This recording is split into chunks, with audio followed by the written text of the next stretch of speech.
दोस्तों, फ्री शिको में आपका स्वागत है। मैं हूं धनंजय और आज का ज्योमेट्री का पार्ट 2 लेसन में लेकर आया हूं। तो जो लोग मेरे पार्ट 1 वाले वीडियो को नहीं देखे हैं तो जल्दी से जाइए और पार्ट 1 वीडियो को देख कर आइए। ठीक है।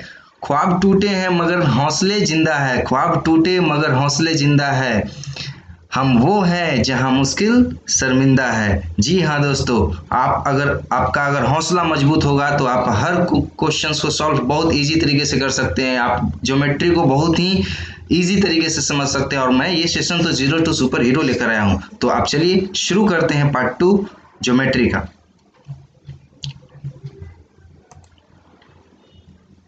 आज मैं आप लोगों को एंगल्स बताने वाला हूं, कोण बताने वाला हूं। कोण के बाद मैं इससे रिलेटेड कुछ क्वेश्चंस बताऊंगा। मैं अभी तक जो पढ़ा चुका हूं उससे रिलेटेड क्वेश्चंस बताऊंगा, लेकिन अभी स्टार्ट करते हैं एंगल्स, क्योंकि कल हम लोग लाइन सेगमेंट, रे और ये सब पढ़ चुके थे। पैरेलल लाइंस क्या थे, ट्रांसवर्सल्स क्या थे। अब थोड़ा सा कोन्स के बारे में हम जिक्र करते हैं, क्योंकि जब भी हम ज्योमेट्री पढ़ते हैं तो लाइन के बाद कोण आता ही आता है। ये कुछ बेसिक चीज है जो हमेशा हर टाइम आपको पीछा नहीं छोड़ने वाला है, हमेशा आपको पढ़ना ही पड़ेगा। तो चलिए शुरू करते हैं एंगल्स। एंगल्स को हिंदी में क्या बोलते हैं? कोण। कोण में अगर सबसे पहला अगर हम बात करते हैं तो एक्यूट एंगल्स की बात करते हैं। किसकी बात करते हैं? एक्यूट एंगल्स की बात करते हैं। ठीक है, तो एक्यूट एंगल्स की बात करते हैं। तो अगर सबसे पहला अगर हम बोले तो एक्यूट एंगल्स की बात करते हैं। एक्यूट एंगल्स को क्या बोलते हैं? न्यून कोण बोलते हैं, न्यून कोण बोलते हैं। और ये कौन से एंगल होते हैं? तो वो एंगल्स हैं जो 90 डिग्री से क्या है? छोटा है। जिसका कोण 90 डिग्री से क्या होता है? छोटा होता है। सपोज ये एक लाइन है, लाइन सेगमेंट है, और ये एक लाइन सेगमेंट है। किसी भी तरह से हम ड्रॉ कर देंगे और इसका एंगल्स कितना आ गया? 30 डिग्री आ गया। तो ये क्या हो गए? एक्यूट एंगल्स हो गए। ठीक है, ये मैंने ड्रॉ कर दिया, इसको मैंने कट कर दिया, नाम दे दिया। मैं क्या बोला था ज्योमेट्री में आप अपने मर्जी के हिसाब से नाम देते हैं, तो आप अपने मर्जी के हिसाब से ये नाम दे दिए 45 डिग्री। तो angle A B C, angle हम लोग इस तरह से लिखते हैं, एंगल ए बी सी बराबर 45 डिग्री। ऐसा ही क्यों लिखते हैं? तो जो बीच में होता है ना, वो बीच वाले वर्टेक्स को डिनोट करता है, ये वाले। और बीच वाले वर्टेक्स को डोनेट करने का मतलब ही क्या हो गया? वो बीच वाले जो वर्ड है, यहाँ पे बीच में वर्ड कौन सा है? बी है। तो बी एंगल, बी वर्टेक्स पे एंगल सबटेंड करता है। इसको क्या बोलते हैं? जब भी दो लाइन एक दूसरे से मिलता है तो इस पॉइंट को हम लोग क्या बोलते हैं? वर्टेक्स, वर्टेक्स बोलते हैं। ठीक है, ये दो इंटरसेक्टिंग रेज है, या फिर लाइन कहो तो लाइन ऐसे प्रोड्यूस हो जाएगा दोनों साइड तक। ठीक है, तो ये क्या है? ये वर्टेक्स है। इंटरसेक्टिंग लाइन, इंटरसेक्टिंग पॉइंट जो है वो क्या है? यहाँ पे वर्टेक्स है। तो ये वर्टेक्स है। तो एंगल ए बी सी कितना हमने बताया? 45 डिग्री, जो कि कितना है? 90 से कम है। तो ये क्या हो जाएंगे? एक्यूट एंगल हो जाएंगे। ठीक है, हम इसको ऐसे भी लिख सकते हैं, आप चाहो तो इसको एंगल बी को 45 डिग्री लिख सकते हो, ऐसे भी लिख सकते हो। ठीक है, तो इस तरह से हम लोग एक्यूट एंगल्स बनाते हैं। एक कोण को न्यून कोण तभी कहा जाता है यदि वो 90 डिग्री से क्या है? छोटा है, या 90 डिग्री से क्या है? कम है उसका वैल्यू, तभी हम उसको क्या बोलते हैं? एक्यूट एंगल बोलते हैं। ठीक है, ये एंगल अगर हम इसको नाम दे देते हैं पी क्यू आर, एंड मान लो सपोज ये कितने डिग्री का हो गया? ये 60 डिग्री का होगा। मेजर हम नहीं किए, अंदाज से लिख रहे हैं 60 डिग्री का। ठीक है, तो एंगल क्यू हमारा 60 डिग्री है। तो ये सब क्या है? एग्जाम्पल्स ऑफ किसका है? Acute angle. एग्जाम्पल है एक्यूट एंगल का। ठीक है, तो ये सभी के सभी एक्यूट एंगल्स का एग्जाम्पल है, न्यून कोण का उदाहरण है। ठीक है, now moving to the next point, और वो है ऑब्ट्यूज एंगल। ऑब्ट्यूज एंगल किसको बोलते हैं? वैसे एंगल या वैसे कोण जो 90 डिग्री से क्या हो? अधिक हो। हिंदी में शायद इसको अधिक कोण ही कहते हैं, ऑब्ट्यूज एंगल को। एक बार आप लोग चेक कर लीजिएगा। ठीक है, तो वैसे एंगल जिसका वैल्यू 90 डिग्री से ज्यादा हो उसको ऑब्ट्यूज एंगल बोलते हैं। ये सब हम क्यों पढ़ते हैं? क्योंकि जब आपको क्वेश्चन मिलेगा ना 2 लाइन का, 3 लाइन का, तो उसमें ये वर्ड का इस्तेमाल होगा। तो ये आपको जानना बहुत जरूरी होगा कि ऑब्ट्यूज एंगल किसे बोलते हैं और एक्यूट एंगल्स किसे बोलते हैं। जब हम बात करते हैं ऑब्ट्यूज एंगल का, ठीक है, जब हम बात करते हैं ऑब्ट्यूज एंगल का, तो ऑब्ट्यूज एंगल कैसे बनेंगे, 90 डिग्री से बड़ा, ठीक है, 90 डिग्री से बड़ा। हम इधर से ही बना देते हैं, चलो भाई, ये ए है, ये बी है, ये सी है। आप चाहो तो जैसा भी बना सकते हो। 120 डिग्री का है मान लो, या फिर हम ऐसे बना दिए 110 डिग्री का। 90 से बड़ा है कि नहीं, 90 से बड़ा है, तो हम इसको क्या बोल सकते हैं, ऑब्ट्यूज एंगल बोल सकते हैं, ऑब्ट्यूज एंगल बोल सकते हैं। 90 से बड़ा कोई भी हो, 180 का भी हो तो भी चलेगा। 180 का, ये क्या हो गया, ए हो गया, बी हो गया और ये सी हो गया। तो इस पॉइंट पे, इस वर्टेक्स पे, बी वर्टेक्स पे क्या बना रहा है, 180 डिग्री बना रहा है। बी पॉइंट पे 180 डिग्री बना रहा है। जब एंगल रहते हैं ना, दो लाइन इंटरसेक्ट कर रहे हैं, तो हम लोग जहाँ पे एंगल बनता है उसको क्या बोलते हैं, वर्टेक्स बोलते हैं, मैंने बताया। तो इस जो 180 डिग्री का जब कोण बना रहा है तो 90 डिग्री से बड़ा है, तो इसको भी हम लोग ऑब्ट्यूज एंगल बोलते हैं। हालांकि इसका एक और भी नाम है, क्या है, straight angle, STRAIGST, straight angle, इसको क्या बोलेंगे, स्ट्रेट एंगल, ठीक है। तो ये चीज आपको ध्यान रखना है कि हम लोग एक्यूट किसे कहते हैं, ऑब्ट्यूज किसे कहते हैं। ऑब्ट्यूज जिसको अधिक कोण हिंदी में बोलते हैं, वो ऐसे कोण होते हैं जिसका वैल्यू 90 डिग्री से ज़्यादा होता है, ठीक है। तो ये आप समझ चुके होंगे मेरे समझ से। अब अगर नेक्स्ट पॉइंट की बात करते हैं, ठीक है, अगर हम एक चीज़ और इसमें देखना चाहते हैं, तो ऑब्ट्यूज एंगल में बहुत सारे केसेस आ सकते हैं। मैंने मान लो कि अगर हमने ये एंगल बना दिया, एंगल ए बी और ए सी, हम इधर से नहीं देंगे, हम इधर से दे दिए, तो इधर से देंगे तो वैल्यू कितना हो जाएगा, 170 डिग्री। तो क्या ये ऑब्ट्यूज एंगल है, तो बिल्कुल ये ऑब्ट्यूज एंगल है। लेकिन ये ऑब्ट्यूज एंगल का कौन सा टाइप का है, तो ये इसको हम लोग बोलते हैं रिफ्लेक्स एंगल, रिफ्लेक्स एंगल। क्यों, क्योंकि आपको देखने से क्या लग रहा है, एंगल तो बनना चाहिए था किधर, इधर बनना चाहिए था, जो कि कितना था, 10 डिग्री का था। अगर 170 इधर हुआ तो 10 इधर होगा, ठीक है, सपोज हम मानते हैं। क्यों, क्योंकि ये कंप्लीट जो एंगल है वो कितने का बनता है, 180 का बनता है। वो मैं आगे बताऊंगा, लेकिन फिलहाल मैं अभी इतना बता रहा हूँ कि हम लोग को देखने से एंगल इधर होना चाहिए था, लेकिन इधर ना हो के इसके जस्ट उल्टा है, इसलिए इसको हम लोग रिफ्लेक्स एंगल बोलेंगे। और ये रिफ्लेक्स एंगल का प्रॉपर डिफिनेशन क्या होता है, वैसे एंगल जिसका वैल्यू 180 डिग्री से ज़्यादा हो उसको हम लोग रिफ्लेक्स एंगल बोलते हैं। हालांकि ये भी ऑब्ट्यूज एंगल का ही हिस्सा है। क्यों, क्योंकि ऑब्ट्यूज एंगल के तो डिफिनेशन में बस इतना ही लिखा है कि वो 190 से क्या होना चाहिए, ऑब्ट्यूज एंगल। ऑब्ट्यूज एंगल का मैंने क्या बताया कि वो 90 से सिर्फ ज़्यादा वैल्यू होना चाहिए। तो यहाँ पे क्या 170 90 से ज़्यादा वैल्यू है ना, है, बिल्कुल है, इसीलिए हम लोग क्या बोलेंगे, इसको ऑब्ट्यूज बोलेंगे। और ऑब्ट्यूज में हमने बताया एक रिफ्लेक्स का भी एग्जांपल। अब नेक्स्ट जो मैंने बता चुका हूँ, स्ट्रेट एंगल जिसको सीधा कोण बोलते हैं, ठीक है, उसका। तो स्ट्रेट एंगल कुछ नहीं है, अगर आप अच्छे से देखें तो एक स्ट्रेट लाइन बना दीजिए, एक स्ट्रेट लाइन बना दीजिए, ठीक है, और उसमें एक पॉइंट कहीं पे दर्शा दीजिए, ठीक है, कहीं पे भी पॉइंट दिखा दीजिए। और जहां पे आप पॉइंट बनाए हैं ना, जहां पे आप पॉइंट बनाए हैं उसी पे आप एक कोण का सिंबल दे दीजिए और उसका वैल्यू लिख दीजिए कितना, 180 डिग्री, ठीक है। एक स्ट्रेट लाइन बना दीजिए और उसको कट कर दीजिए, कहीं से भी लाइन सेगमेंट बना दीजिए। एक्चुअली ये लाइन है एल, क्योंकि मैंने ये एरो डाला है, पिछले लेसन में मैं बताया है लाइन क्या है, लाइन सेगमेंट क्या है, रे क्या है, सब मैंने बताया। तो जिसको अगर नहीं समझ में आ रहा है रे, लाइन, लाइन सेगमेंट, वो उस वीडियो को देख लें, ठीक है। तो अगर ये लाइन है, इसको मैंने बीच से कट कर दिया, ए बी क्या हो गया, लाइन सेगमेंट हो गया। और किसी भी लाइन में अगर बीच में डॉट डाल दे और वहां पे एंगल का सिंबल दिखा दे तो वो क्या होगा, स्ट्रेट एंगल ही होगा, क्योंकि स्ट्रेट लाइन पे स्ट्रेट एंगल ही फॉर्म होगा। और स्ट्रेट एंगल उसी को बोलते हैं जो 180 डिग्री का एंगल्स बनाते हैं, उसे हम लोग क्या बोलते हैं, सीधा कोण बनाते हैं बोलते हैं, ठीक है। तो ये चीज आपको ध्यान रखना है। चलिए अब हम बात करते हैं रिफ्लेक्स एंगल का। तो रिफ्लेक्स एंगल वैसे एंगल होते हैं, जो कि मैंने ये भी बता दिया कि रिफ्लेक्स एंगल वैसे एंगल होते हैं जिसका वैल्यू 180 डिग्री से बड़ा है।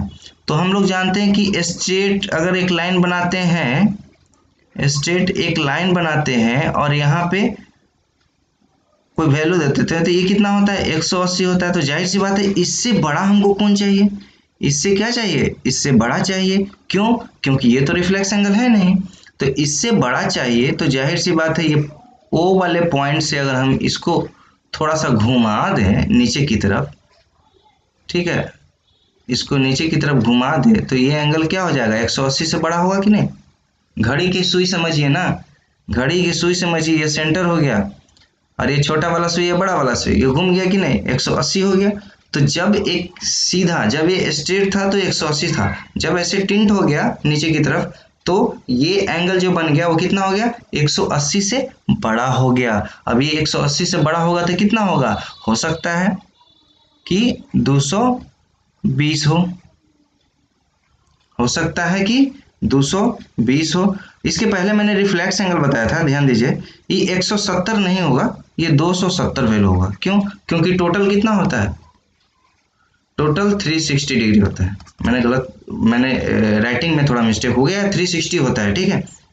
टोटल कितना होता है, 360 होता है। तो जब ये 270 हो गया तो ये इधर कितना हो जाएगा, 270 होता है तो ये इधर कितना हो जाएगा, इधर ये 90 हो जाएगा। फिर अगर हम इधर 10 लिखेंगे, अगर हम इधर 10 लिखेंगे तो इधर कितना हो जाएगा, 350 हो जाएगा। कहने का मतलब ये कि इसको हम लोग रिफ्लेक्स एंगल उसको बोलते हैं ना जो 180 से बड़ा बना है। सिर्फ वैल्यू मिस लिखा गया था, 270 लिखना चाहिए था हमको, या फिर जो भी था, ठीक है।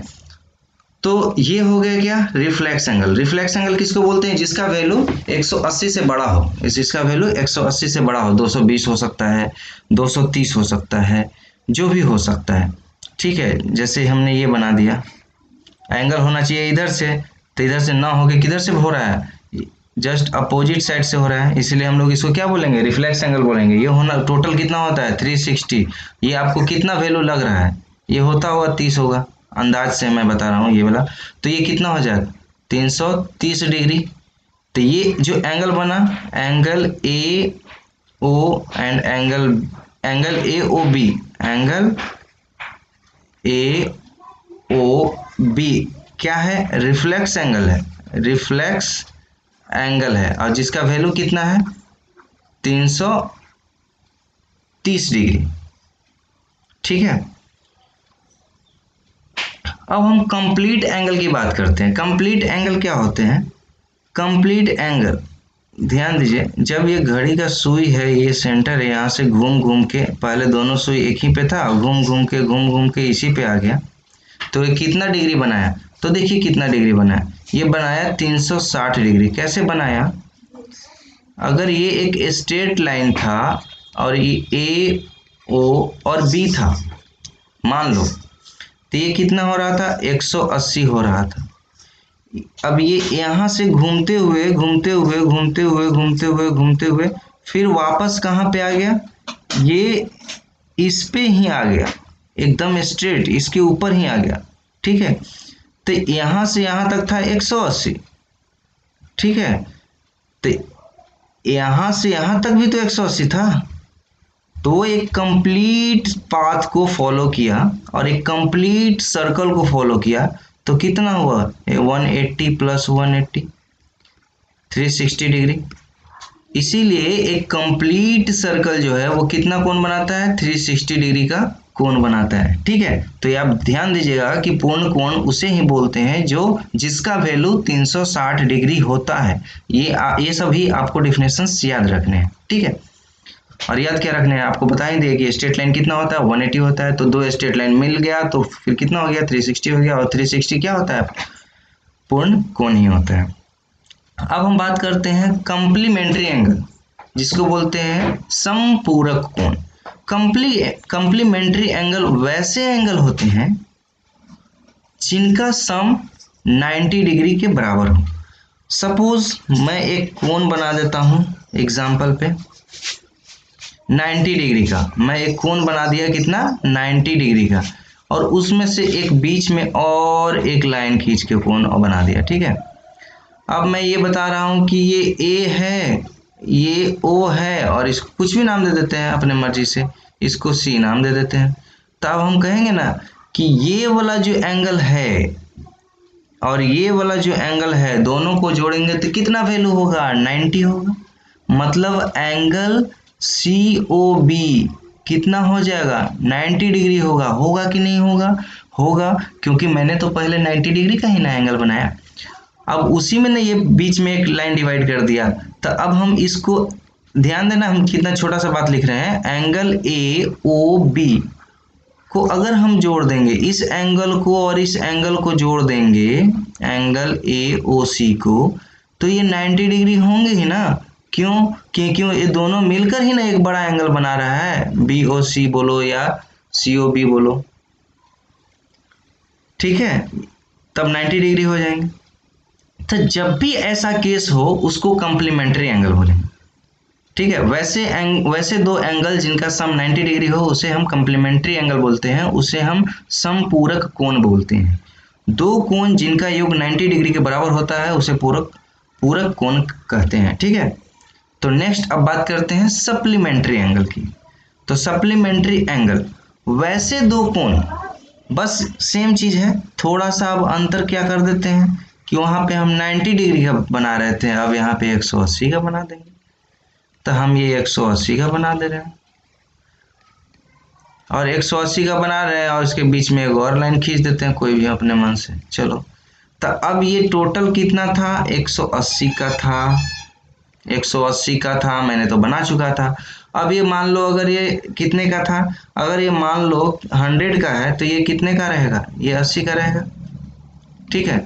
अगर ये कोण 100 का है तो ये वाला कोण कितना रहेगा, 80 रहेगा, तभी तो 100 प्लस 80 180 डिग्री होंगे ना। तो वैसे दो कोण, अब यहाँ पे दो कोण कौन सा है, angle A O C plus angle B O C बराबर एंगल ए ओ बी, और ये कितने हैं, 180 डिग्री। तो जब भी ऐसे केसेस होंगे कि दो एंगल्स का सम 180 के बराबर होगा तो उसे हम लोग क्या बोलेंगे, सप्लीमेंट्री एंगल बोलेंगे, उसे हम पूरक कोण बोलेंगे, ठीक है, उसे हम पूरक कोण बोलेंगे, ठीक है, पूरक कोण बोलेंगे, ठीक है। ये हो गया सप्लीमेंट्री एंगल। अब हम बात करते हैं एडजेसेंट एंगल। एडजेसेंट एंगल होता क्या है, तो वैसे टू एंगल्स को एडजेसेंट एंगल बोलेंगे जिसका सेम वर्टेक्स हो, जिसका कोई एक साइड कॉमन हो, या जो नॉन कॉमन साइड होंगे ना वो एक दूसरे के अपोजिट होंगे, अपोजिट डायरेक्शंस में होंगे। जैसे मैं बता देता हूँ, मान लो एक मैंने ये एंगल बनाया एग्जाम्पल के तौर पे, मैं नीचे एग्जाम्पल बना देता हूँ, चलो अच्छी बात है। एग्जाम्पल मैं यहाँ बनाता हूँ, आप अच्छे से समझ लो, ठीक है।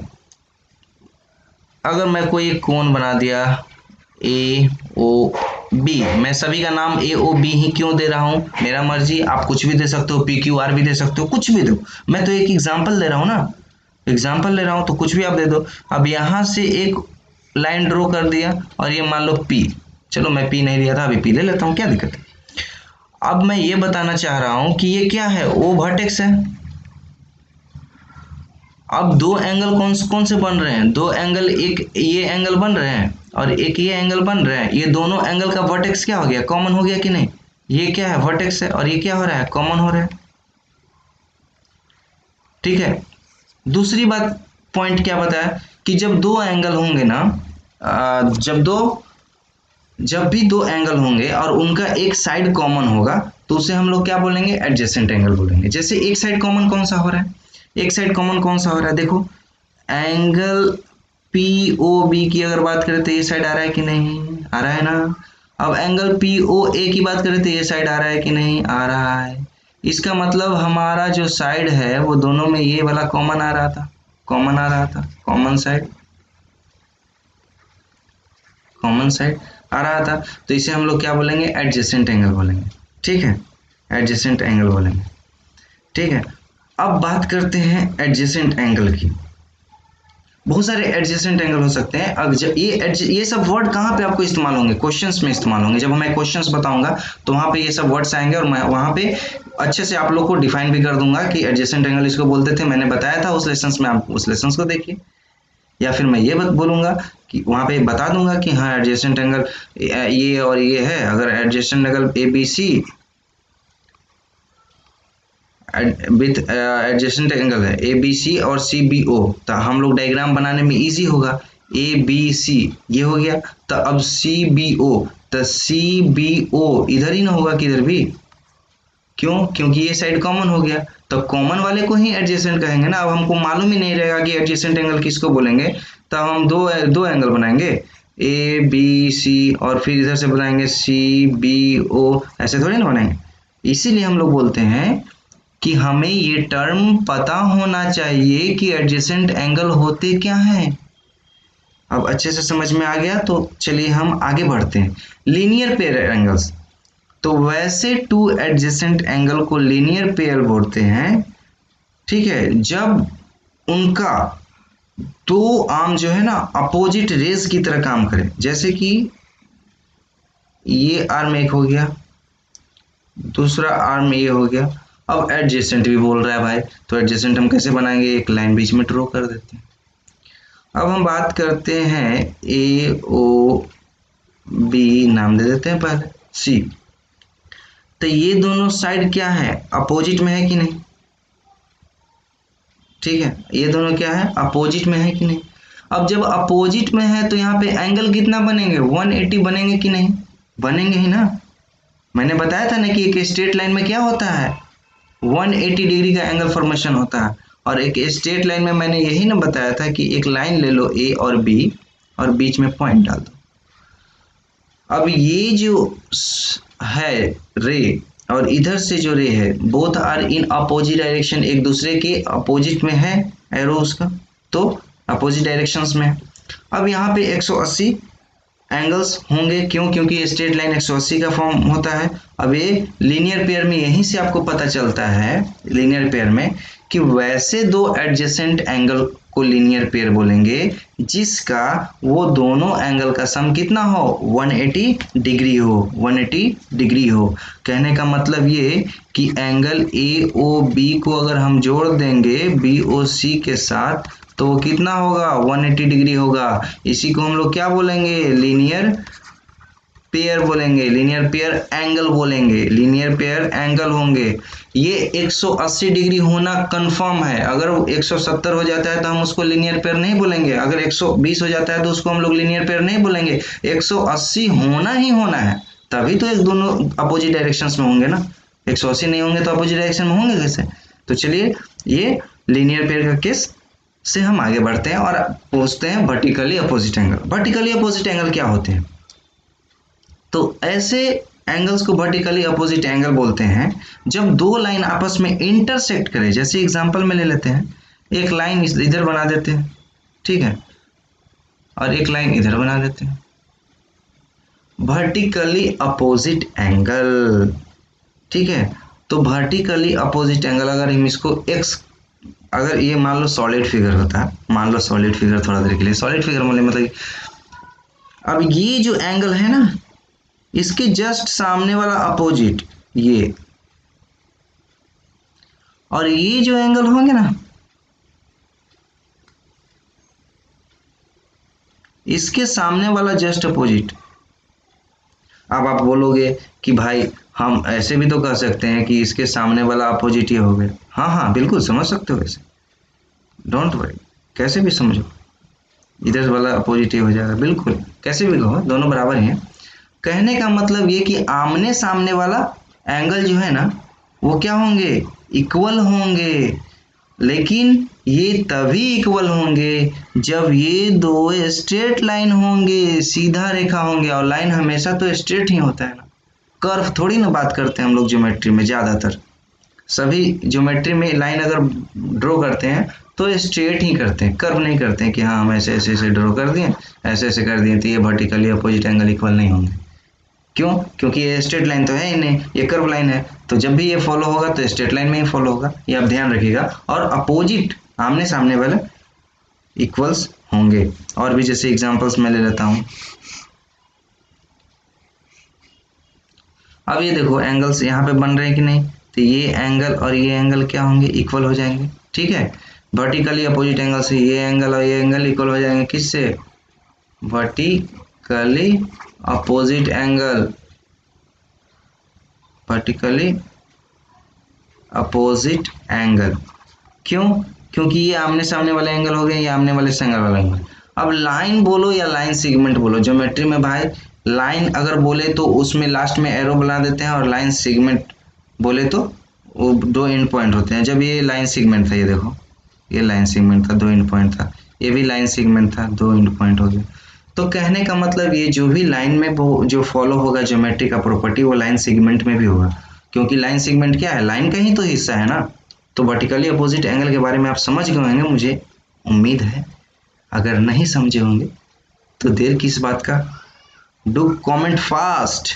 Now move to the next questions. Angle on one side of a line at a point on the line. चलो, ये कहने का मतलब ये है कि थोड़ा सा आप समझाने की कोशिश कर रहे हैं कि क्या है केसेस, क्या है कि अगर ये स्ट्रेट लाइन है, अगर ये कोई स्ट्रेट लाइन है और इस पे हम कोई पॉइंट में ऐसे कर दे रहे हैं, मान लो इसको P नाम दे देते हैं, इसको Q नाम दे देते हैं, इसको O कर देते हैं।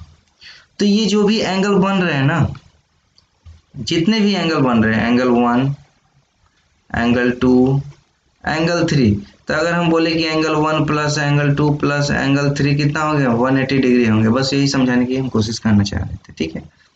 क्यों? क्योंकि एक स्ट्रेट लाइन है, स्ट्रेट लाइन में चाहे मर्जी जितना भी एंगल को फोड़ दो, वो 180 से ज़्यादा बड़ा थोड़ी ना होगा, है कि नहीं? 180 से बड़ा नहीं होगा ना।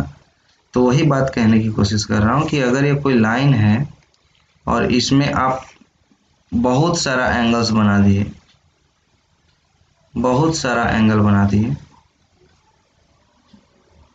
बहुत सारा एंगल बना दिए, सपोज और भी एंगल बना दिए। मैं इतना एंगल इसलिए बना रहा हूँ ताकि आपको अच्छे से समझ में आ जाए।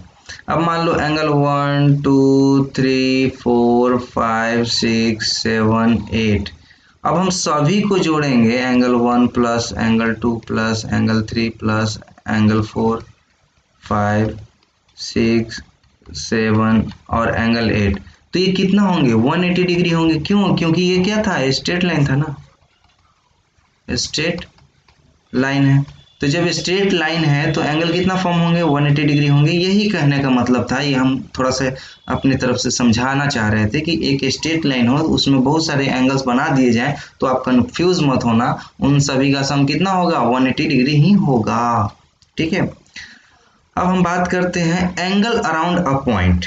अगर हम कोई पॉइंट ले लेते हैं और इसके चारों तरफ हम अगर एंगल बना देते हैं ऐसा, तो ये एंगल कितना बनेगा, ये एंगल बनता है 360 डिग्री। क्यों बनता है, इसके हम बीचे बीच ऐसे पार्ट कर देते हैं, मान लो।